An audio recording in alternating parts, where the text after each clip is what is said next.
लुधियाना की तंग गलियों में पली बढ़ी हरसिमरत कौर बचपन से ही जिम्मेदार थी। उम्र 25 साल, चेहरे पर सादगी और आंखों में अपने परिवार के लिए कुछ कर गुजरने की चाह।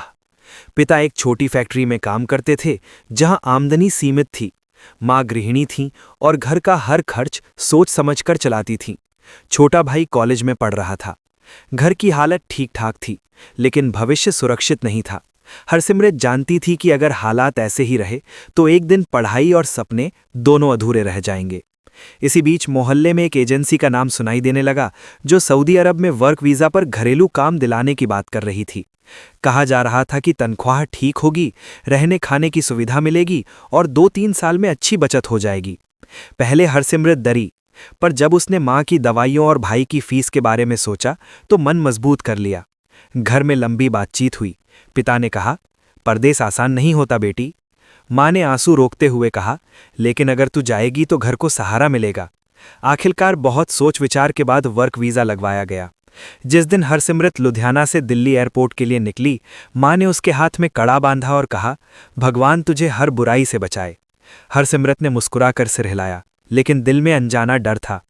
जब विमान सऊदी अरब में उतरा, हरसिमरत को लगा जैसे वो किसी और ही दुनिया में आ गई हो।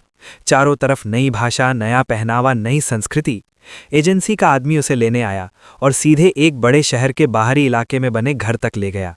घर बाहर से साफ और बड़ा था, लेकिन अंदर घुसते ही हरसिमरत का मन असहज हो गया। उसे बताया गया, यही तुम्हारा काम का घर है। घर का मालिक अधेड़ उम्र का था। उसकी पत्नी कभी कभी ही घर में रहती थी। हरसिमरत को एक कमरे में ले जाया गया। कमरा छोटा था और सबसे चौंकाने वाली बात, उस कमरे में पहले से 2 पुरुष रह रहे थे। हरसिमरत के पैरों तले जमीन खिसक गई। उसका चेहरा सफ़ेद पड़ गया। दिल जोर जोर से धड़कने लगा। ये कौन है? उसने कांपती आवाज़ में पूछा। एजेंसी वाला बोला, ये भी काम करते हैं, तुम्हें कोई दिक्कत नहीं होगी। लेकिन हरसिमरत को दिक्कत थी, बहुत बड़ी दिक्कत। उस रात हरसिमरत सो नहीं पाई। वो एक कोने में बैठी रही, बैग को सीने से लगाए।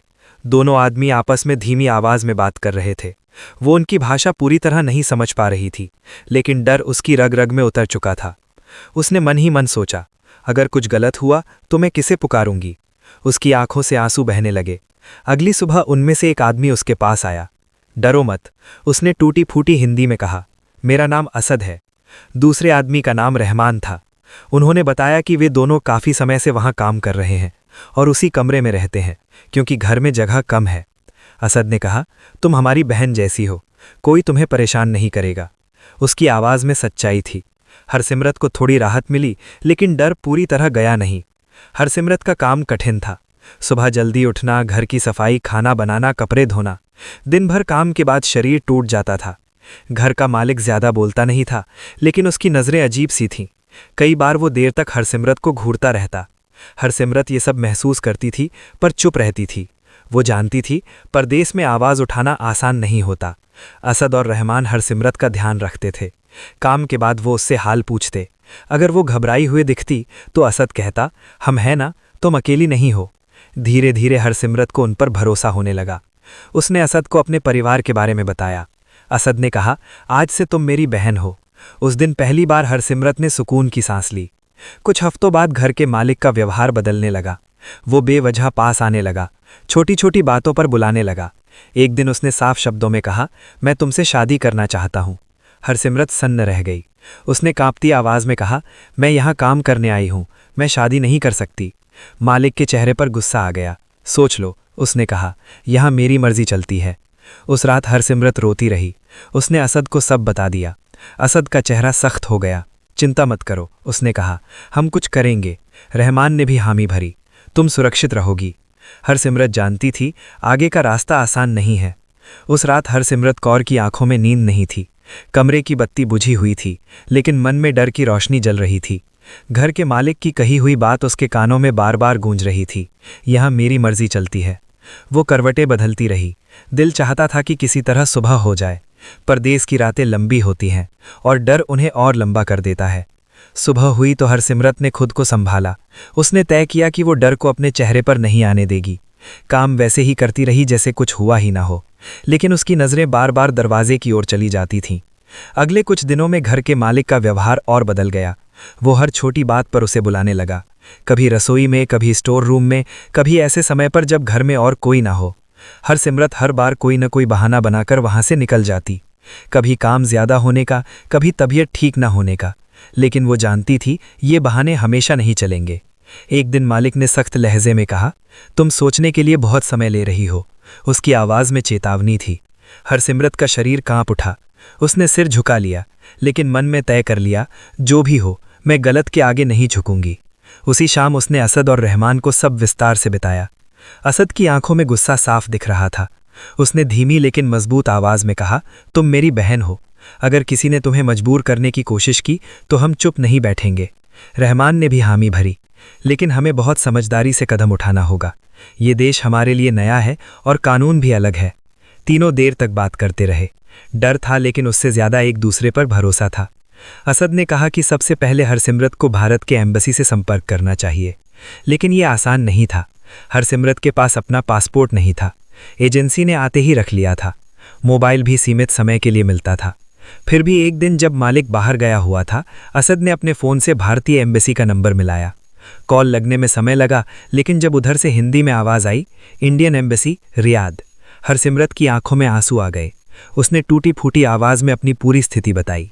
उधर से कहा गया, आप घबराइए मत, जहां है वहीं सुरक्षित रहें, हम आपकी मदद की प्रक्रिया शुरू करेंगे।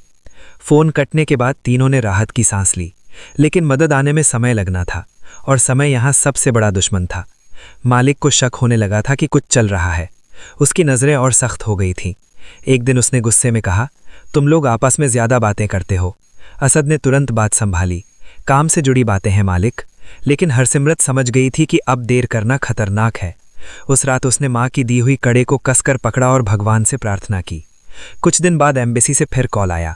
उन्होंने बताया कि वे स्थानीय अधिकारियों से बात कर रहे हैं, लेकिन लड़की को सुरक्षित जगह तक पहुंचना जरूरी होगा।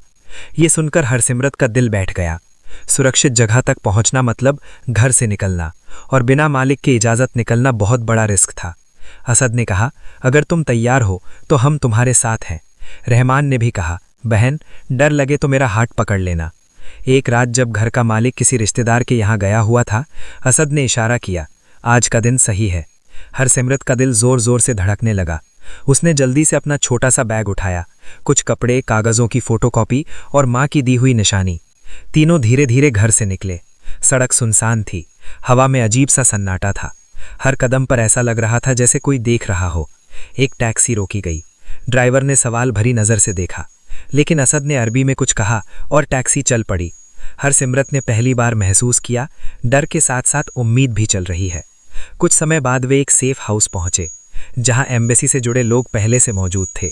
जैसे ही हरसिमरत अंदर पहुंची, उसके घुटने जवाब दे गए। वो जमीन पर गिर पड़ी और रो पड़ी। डर के आंसू नहीं, राहत के आंसू। एक महिला अधिकारी ने उसका सिर सहलाया और कहा, अब तुम सुरक्षित हो। असद और रहमान बाहर खड़े थे, उनकी आंखों में सुकून।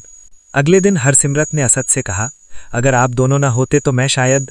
उसकी आवाज़ भर्रा गई। असद ने बात काट दी, मत सोचो, भगवान ने हमें सही समय पर सही जगह भेज दिया। रहमान मुस्कुराया, अब तुम सही सलामत घर पहुंचो, यही हमारी जीत है। एम्बेसी ने हरसिमरत के कागजात पूरे करवाए। घर के मालिक के खिलाफ कार्रवाई शुरू हुई। कुछ हफ्तों में हरसिमरत भारत लौटने की व्यवस्था हो गई। जिस दिन वो एयरपोर्ट पहुंची, उसने पीछे मुड़कर सऊदी अरब की ज़मीन को देखा। ये वही ज़मीन थी जहां उसने डर भी देखा था और इंसानियत भी।